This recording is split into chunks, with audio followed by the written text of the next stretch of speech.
I want to go real quick back to the boot camp because I want to hear your take and your stories about any shenanigans or pranks that were played. Yeah, the boot camp experience in a nutshell. Exactly. Okay. Were you allowed? Who do I want to throw under the bus tonight?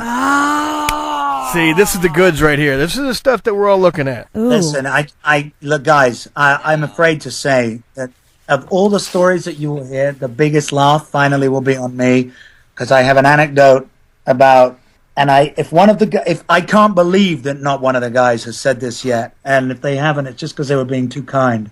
And the way it was structured by Dale Dye, the 10 days, it was structured really, really expertly. It ended up with me getting a promotion on the final day to captain, which made me outright leader of the 50 men there at boot camp.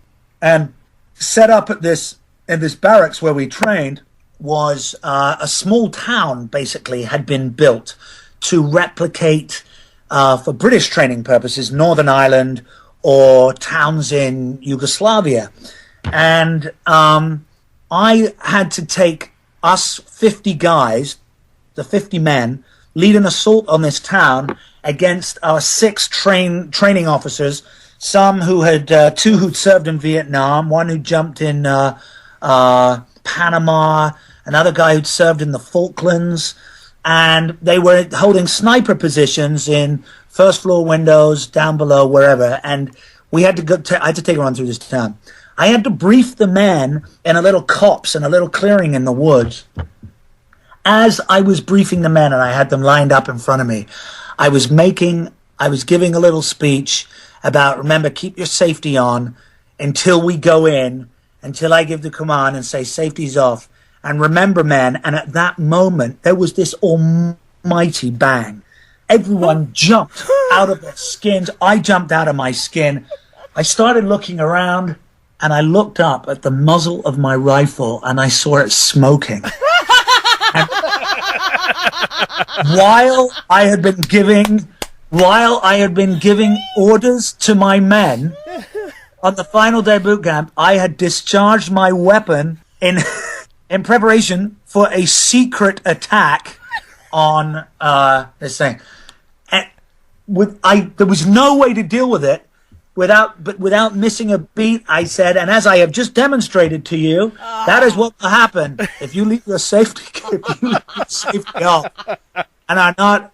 It was the most earth-shattering moment. I honestly, it was my moment of promotion. It was the moment I was being asked to set up and be a leader of men.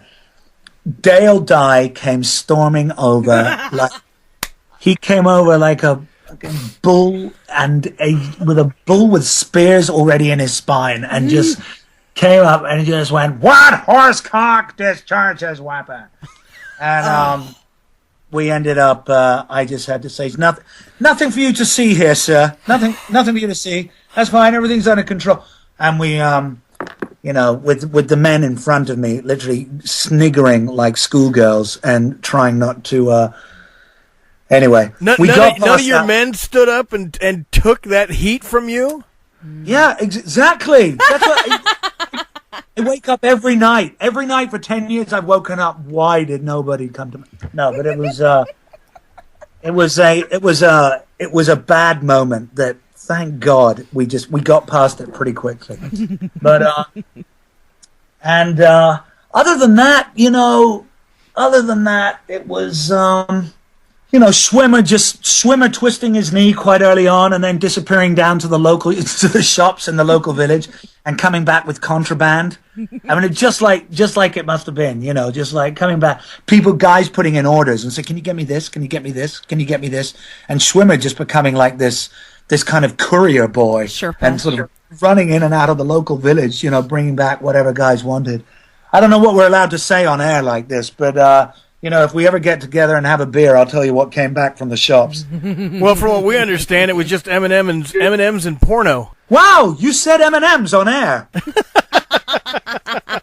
But you know what? It was weird. You're asking a bit more about boot camp. Boot camp was the moment when I kind of separated from the men. It was very weird. It was, but because of the journey I knew I was going to undertake over the 9 months filming, and because of the journals I'd read, Dick's journals I'd read, because of his attitude towards soldiering and towards his men, he had a kind of Henry V attitude towards it. It was all about, having a nobility and having a leadership quality and separating yourself from your men, letting them know that you are the guy in charge, but also, as Kipling said, walking with kings, but have the common touch, and that's what Dick had, just an extraordinary gift for, and I think that's why his men loved him. Also because he was such a good soldier, they knew, just self-interestedly, if I go in with Dick, I know there's a pretty good chance we'll get the job done, and I'll come back alive. So that's pretty good reason to love somebody. And but it was early on at that moment that a lot of those games and a lot of the group stuff that went on between the men, became rank specific very early on. We were so much in character, and myself and Ron started, subconsciously developing our relationship because we knew the story there. That meaning Winters and Nixon, for those of you who don't know. Mm-hmm. And so, there will probably be a lot of anecdotes you got from the guys that I wasn't always party to, and it was right that it should be that way. And that continued all the way through filming. Guys would have sometimes 6, 7, 8 weeks when they didn't film. And, Ian Bailey saw the whole of Europe while he was filming Band of Brothers. He was incredible. I'd been face down in the mud in Carentan for like 3 weeks, and Bailey would walk back with a tan and go, "Wow, India's amazing." And I was just saying, what do you mean India's amazing? Where have you been? He says, "Oh man, I was just in Delhi." And, extraordinary things like that. And I was at the coalface every day, and I don't expect any, I'm not trying to claim any greater part in this experience. But I was there every day. I didn't get away. And we shot simultaneously with 2 full film units, 2 full film crews. And because the episodes overlapped, I remember one story which I'll just tell you quickly. We were doing a night shoot, and I was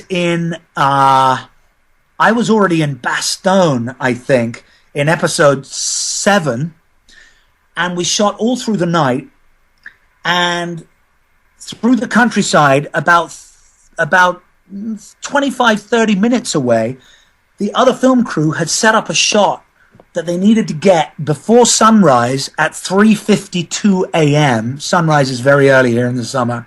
3:52 a.m. And I was covered from head to toe in shit and mud. I was piled into the back of this van. I finished on one unit at about 3:15. I got into the back of this van. The driver drove like it was the NASCAR through the English countryside. And I literally had these 3 ladies. It wasn't, an unpleasant experience, as they literally just took cloths and rags and sponges, ripped my clothes off, and just cleaned me. Gave me a hose wash in the back of this van as we literally pelting through the countryside in the middle of the night. And we arrived with me having in the back of this van, getting into my other uniform that I needed to be in, where Welshie, Rick Warden, was waiting for me. A big track had been laid, and the camera was at one end of the track. They said, "Right, Damian, you go to that end of the track. It's about 35 meters long. You've got this much dialogue to get in. We can only do it once because the sun is coming up over the hill as we speak. And go. You've got to finish the dialogue by the end of the track." And we were just right in, and, well, it was just like being a soldier. That's exactly it. No time to think. Just know your shit, follow orders, get it done. And, but But my experience of Band of Brothers was characterized by moments like that. It was just non-stop until the final month, until the very last month of shooting where it eased up a bit. But up until that point, I was just there every day, and I was, in Dick's story, and it didn't always involve other people. So I had a slightly more isolated and sort of experience of Band of Brothers. It was just a slightly different thing, I think, often. Yeah. Yeah, I was kind of expecting that you would have a little more isolation than the rest of the guys. Not quite as bad as David Schwimmer, where they really pushed him to the edge of the herd, so to speak. Yeah, and he revealed his method was he consciously wanted to not really hang out during free time as well, to really dive into the character. Right. Yeah. But well, of course, and playing. He was playing such a famously, mean-spirited man and unpopular man. But I don't know if any of the other guys have said this to you, but every man now, to a man, say the reason that we were the best company in 506 and in the 101st Division is because of what Sobel did to us. Absolutely. Well, and it's funny because even the actors, they did nothing but give accolades and applause. Schwimmer had a big call as well. He was fresh out of Friends, and he was trying to play something that was, a long, long way from Ross, and he, of course, he would have been aware of the problems of convincing a public who'd so fallen in love with him. Playing one role, convincing them that he could be this guy, and for me, he pulled it off. He more than pulled it off. I thought he was fantastic. Oh yeah, from the moment he came on the screen, I'm like, hey, look, it's Ross from Friends, and then he said his first 10 lines, and I'm like, I hate that guy. Yeah, he has great range. He's a proper actor. Yeah.